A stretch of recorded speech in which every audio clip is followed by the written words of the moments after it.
Cəvahir Tanrıverdi, Göy qurşağı, hekayə. Günlərin yağış günündə Gülçin pəncərədən yağışın yağmasını seyr edirdi. Buludlar ətəklərinə yığdığı nə qədər su varsa yeri tökürdülər. O bu suyun yağış adlandığını bilirdi. Sözlərin hər birini yeni-yeni öyrənməyə başlayan Gülçin yağışı diqqətlə seyr edirdi. Yağış asta-asta yağırdı və biraz yağdıqdan sonra dayandı. Günəş isti əlləri ilə torpağa sığal çəkməyə başladı. Bunu görən Gülçin evdən bayıra çıxdı. Baxışlarını səmaya doğru yönəltdi. O, səmada rəngbərəng sanki göy üzünün belinə dolanmış bir kəmər gördü. Bu nə gözəl kəmərdir. Deməli, göy üzü də belinə kəmər taxır, dedi. Bu zaman səmadan bir səs gəldi. Mənim adım Göy qurşağıdır, deyə səsləndi həmin kəmər. Göy qurşağı, nə gözəl adın var. Dayan, dayan, səndə çoxlu rənglər var. Qoy rənglərini sayım. Gülçin saymağa başladı. 1, 2, 3, 4, 5, 6, 7. Səndə 7 rəng var. Göy qurşağı cavab verdi. Bəli, 7 rəng var.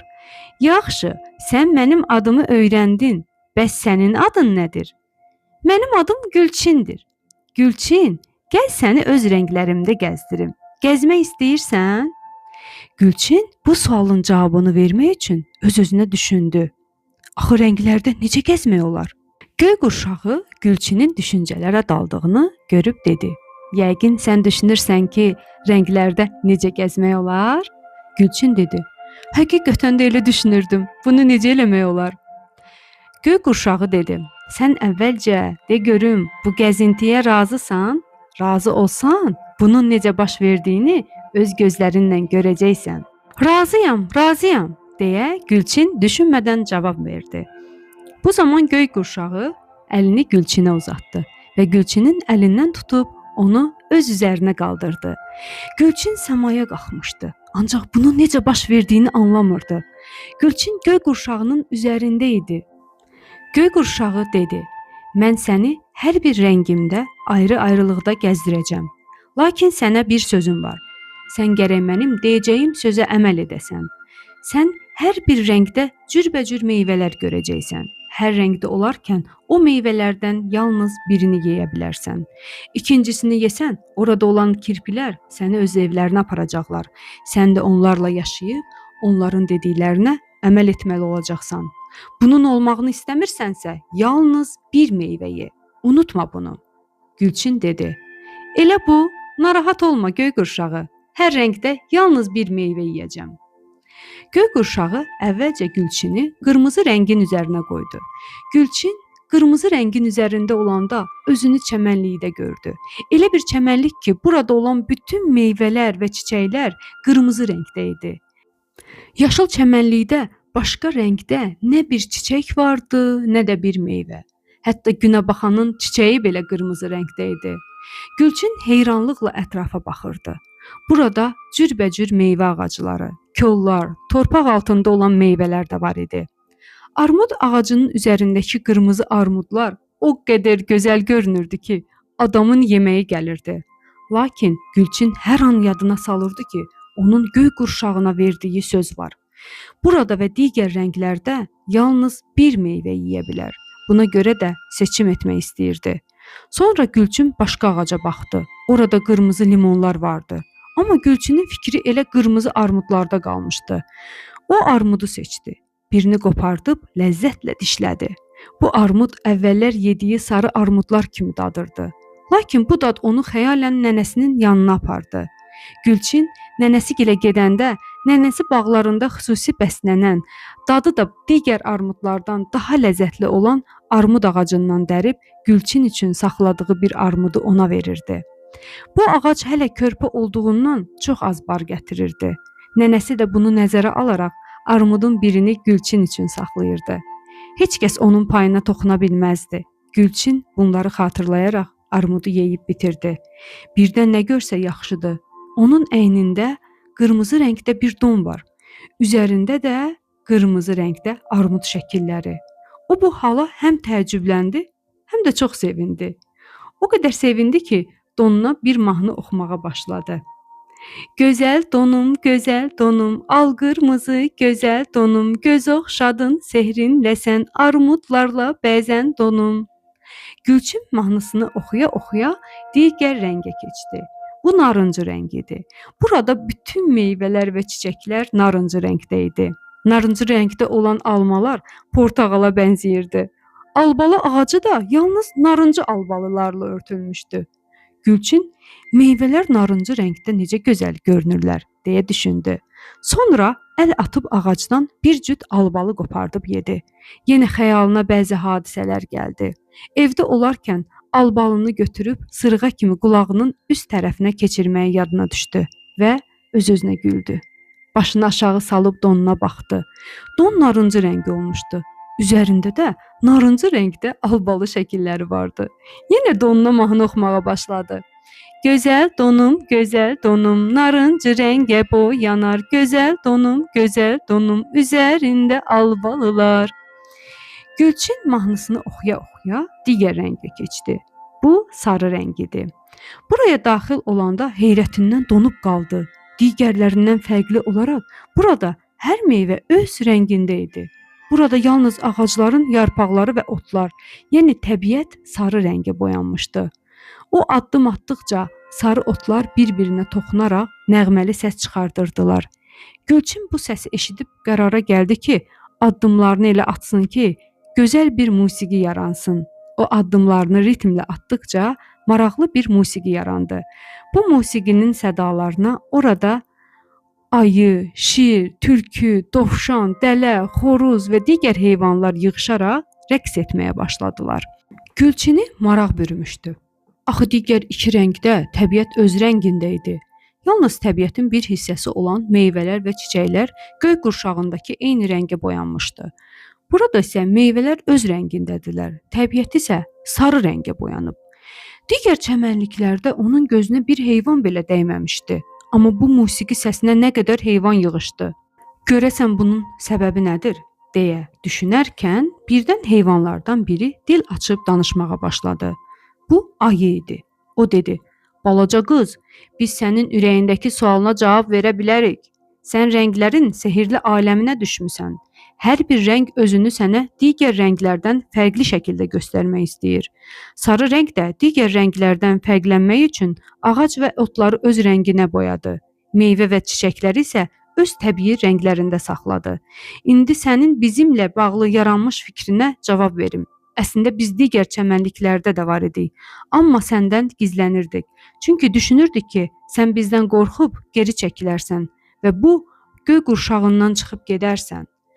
Bunun baş verməməyi üçün sənin gözlərinə görünmədik. İndi də sən ritmlərlə musiqi sədaları yaratmasaydın, biz hələ də üzə çıxmayacaqdıq. Sənin addımların bizi də ürəkləndirdi." Gülçin donub qalmışdı. Ayı da danışa bilir? Bu zaman şir davam etdi. "Bəli Gülçin, ayı dedi axı sənə, sən sehirli aləmdəsən.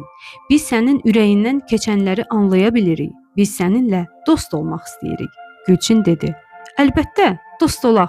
Mən bütün heyvanları sevirəm." Gülçin bunu deyib heyvanlara sevgi ilə sığal çəkdi. Sarı otlar üzərində gəzməyə başladı. Ağacda portağal görüb qopartdı. Onu yeməyə başladı. Yedikcə onun yoldaşları ilə oynadığı oyunu xatırladı.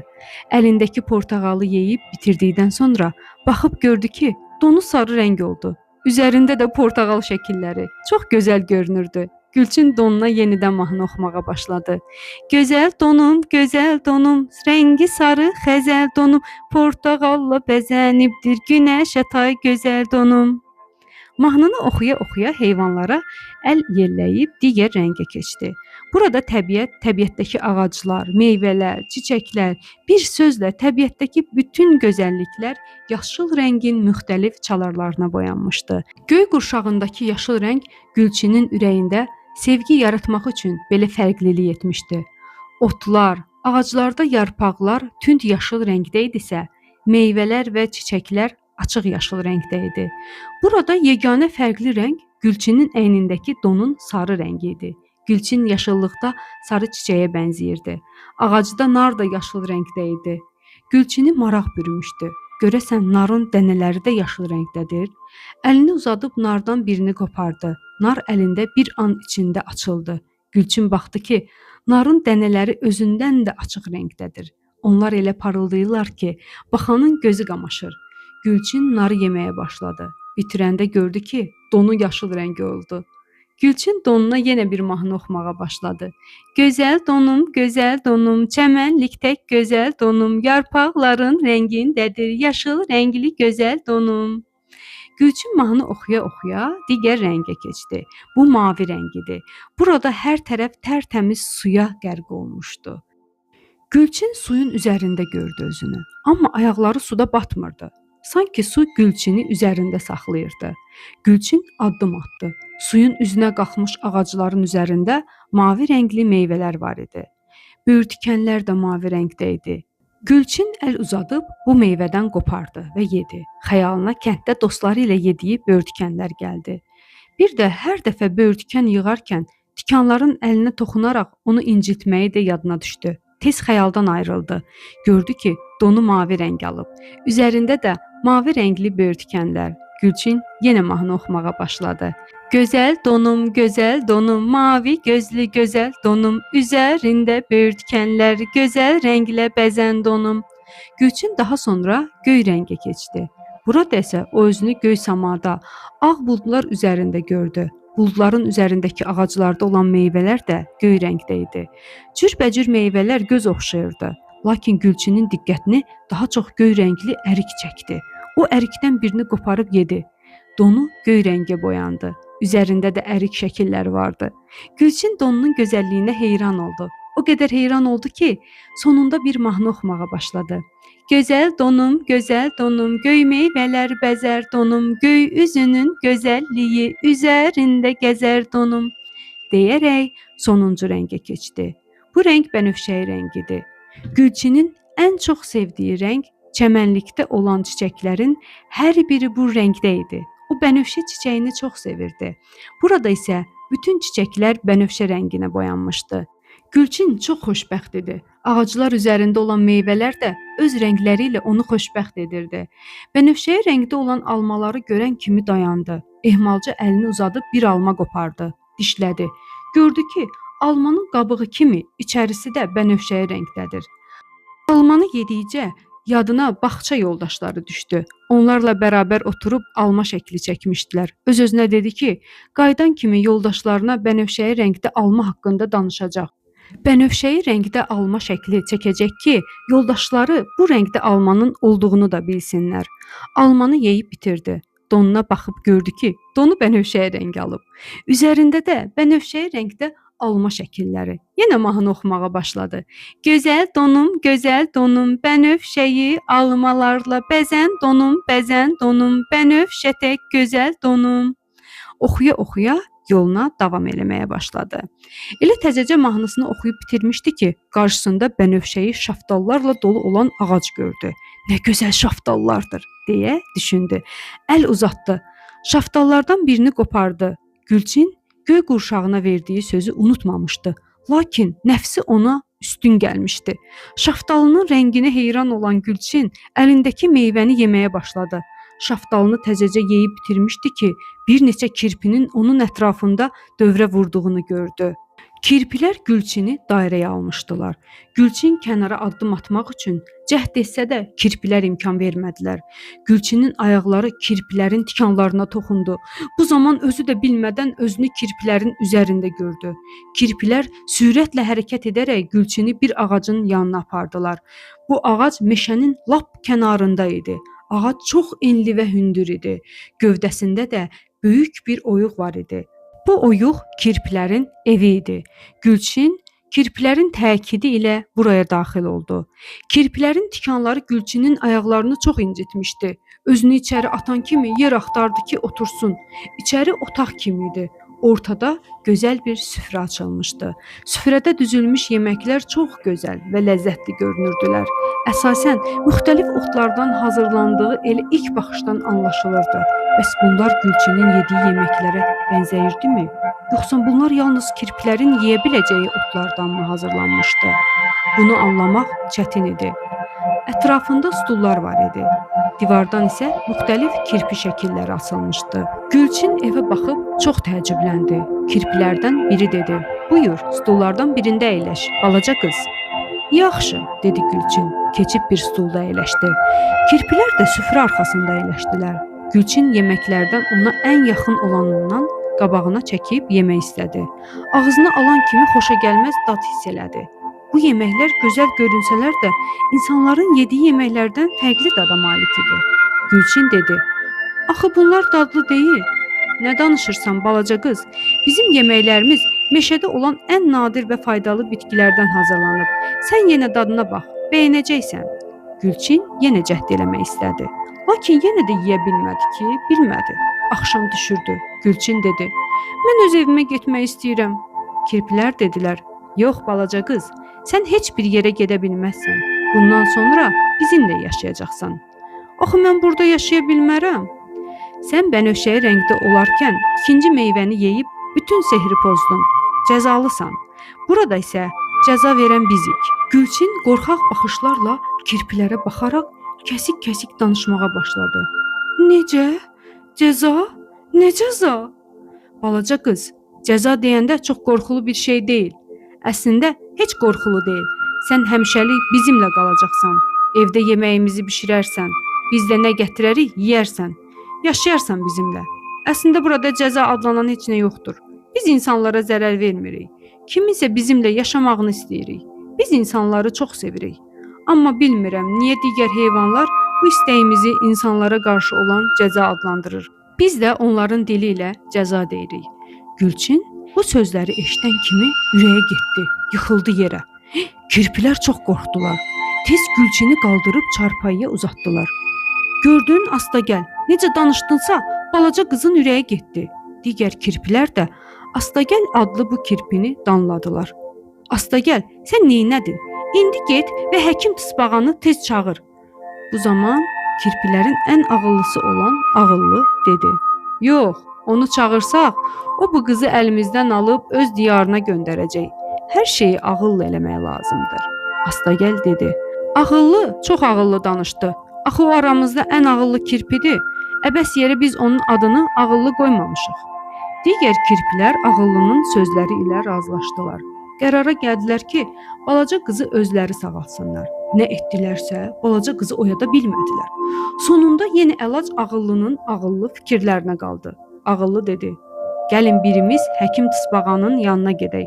Ona bildirək ki, Astagəlin ürəyi gedib. Buna bir çarə tapsın. Amma onun özünü buraya gətirmək olmaz." Hamısı ağıllının fikri ilə razılaşdı.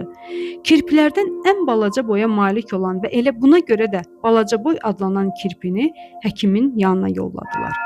O hər şeyi ağıllının dediyi kimi danışdı. Tısbağa ona bir ot verdi. Onu qaynadıb suyunu içirməyə tapşırdı. Balaca boy tısbağanın yanından ayrıldı və öz evlərinə doğru yollandı. Lakin tısbağanı narahatlıq bürüdü. O heç vaxt xəstəsinin yanından ayrılmazdı. Ta ki xəstə sağalana qədər. Balaca boy otu ağıllıya verdi. Otu qaynadıb suyunu balaca qıza içirmək lazım olduğunu bildirdi. Həmin otu qaynadıb suyunu balaca qıza içirən kimi qız ayıldı. Ancaq kirpilər onu yataqdan qalxmağa qoymadılar. Həkim tısbağa çox narahat idi. O qərarı aldı ki, gedib xəstəni öz gözləri ilə görsün. Beləliklə tısbağa yola düzəldi. Gedib kirpilərin evinə çatdı. Pəncərədən baxanda gördü ki, çarpayıda balaca bir qız uzanıb. O qızı tanıdı. Bu, mahnı səsləndirən qız idi. Həmin an işin nə yerdə olduğunu və onun nəyə görə burada olduğunu anladı. Ancaq tısbağa onu da yaxşı bilirdi ki, qızı kirpilərin əlindən almaq asan məsələ deyil. Tısbağa heç içəri daxil olmadan geriyə öz evinə qayıtdı. O düşündü ki, Gülçünün xilası üçün gərək digər heyvanları başına toplasın, onlarla məsləhət etsin. Digər heyvanların ona mütləq kömək edəcəklərinə əmin idi. Tısbağa heyvanları öz evinə topladı və gördüklərini onlara danışdı.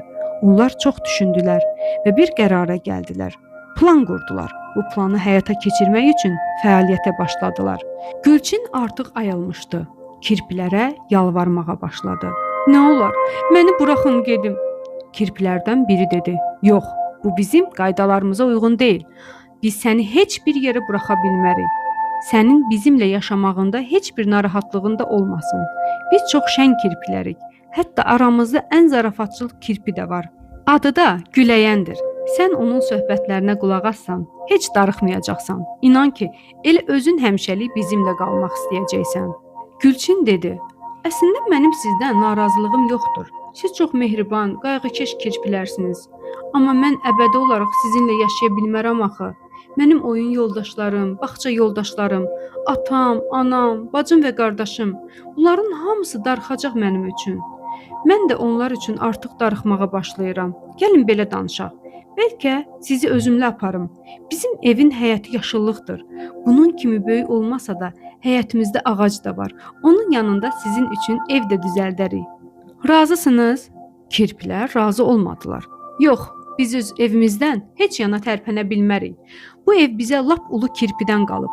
Biz bu evdən çıxsaq, digər heyvanlar gəlib girər bu evə. Axı bu evdə bizim xatirələrimiz var. Gülçin bu söhbətlərə qulaq asdı və sakit dayandı. Bildi ki, nəsə desə də bu kirpilərə təsir etməyəcək. Artıq gecə düşmüşdü. Kirpilər öz yataqlarına uzandılar. Gülçin isə çarpayıda uzanıb düşüncələrə daldı. Bütün gecə yuxuya getmədi. Digər heyvanlar isə artıq planlarını həyata keçirmək üçün fəaliyyətə başlamışdılar. Dələ kirpilərin evinin pəncərəsinin altında dayanmışdı. Gülçin yatağından qalxdı və otaqda o başa bu başa gəzməyə başladı. Birdən gözü pəncərənin digər tərəfində ona doğru baxan dələyə sataşdı.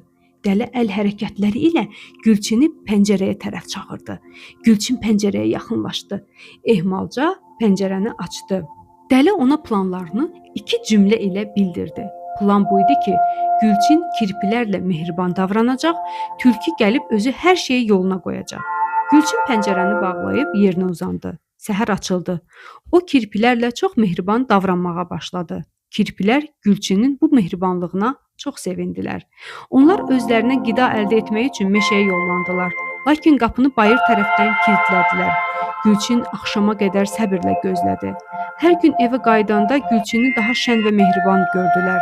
Hətta Gülçinin yeməyi üçün də uyğun qidalar tapmışdılar.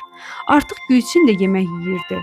3-cü gün tülkü gizlin gəlib Gülçini aparacaqdı. Lakin Gülçin buna razı olmadı ki, tülkü kirpiləri aldatsın. O istəyirdi ki, hər şey xoşluqla olsun. Gülçin kirpiləri çox istəyirdi. Ancaq əzizləri və evi üçün də çox darıxırdı. Gülçin hər şeyi dələnin və digər heyvanların qurduğu planı kirpilərə açıb demək istəyirdi. Lakin cəsarət etmirdi. Kirpilər evdə olmayanda tülkü gəldi ki, Gülçini aparsın. Lakin Gülçin tülkü ilə getmədi. Tülkü buna lap məətəl qaldı. Gülçin bildirdi ki, özü hər şeyi yoluna qoyacaq. O kirpiləri aldatmaq istəmirdi. Axşam düşdü. Kirpilər evlərinə qayıtdılar. Gülçin hər şeyi kirpilərə danışdı. Dələnin gəlişindən, heyvanların planlarından və tülküdən. Kirpilər bunu eşidəndə dedilər: "Yaxşı, sən bəs bunları niyə bizə danışırsan? Nə əcəb tülkü ilə getmədin? Mən sizin mehribanlığınızı, xeyirxahlığınızı görürəm. Siz çox gözəl dostlarsınız. Əslində tülkü və dələ mənə kömək üçün bu addımı atdılar. Ancaq mən sizi aldada bilməzdim. Axı dostu aldatmaz. Ancaq sizdən çox xahiş edirəm, məni buraxın, öz evimə gedim." Bu zaman göy qurşağının səsi gəldi. "Kirpilər, onun cəzası bitmişdir. Buraxın onu." Kirpilərdən ən ağıllısı olan ağıllı dedi: "Yaxşı, buraxırıq. Ancaq bu axşam vaxtı gecdir. Qoy bu gecə də qalsın. Səhər buraxaq. Son bir gecə də qalsın." Göy qurşağı da, Gülçin də razılaşdı. Kirpilər Gülçinin getməyinə görə çox məyus olmuşdular. Hətta həmişə gülən Güləyən göz yaşı axıdırdı. Bütün gecə söhbət etdilər. Gah güldülər, gah ağladılar. Gülçin də məyus olurdu, amma digər tərəfdən valideynlərinə, əzizlərinə qovuşacağı üçün sevinirdi. Kirpilərə təsəlli verirdi. Səhər açıldı. Kirpilər Gülçini evdən çıxardılar. Haradan götürmüşdülərsə, oraya da aparıb qoydular. Gülçinlə çox mehriban şəkildə ayrıldılar. Göy qurşağı dedi: "İndi isə səni evinin qarşısına qoyun." Gülçin dedi: "Bir söz soruşmaq istəyirəm." "Buyur, soruş."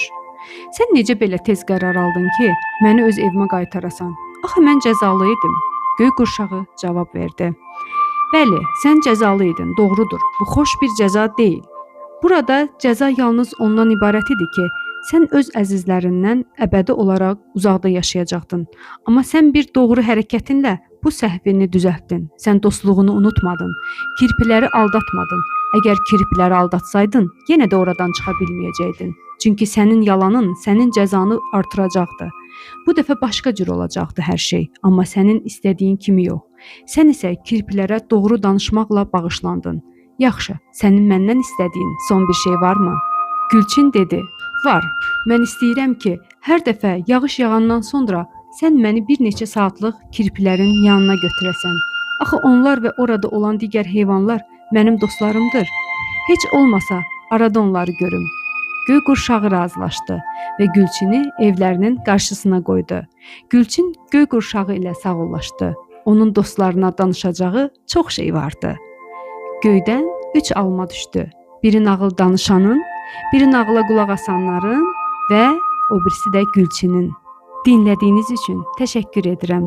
Daha çox nağıla qulaq asmaq üçün bəyənməyi, abunə olmağı, paylaşmağı unutmayın. Görüşərik dostlar.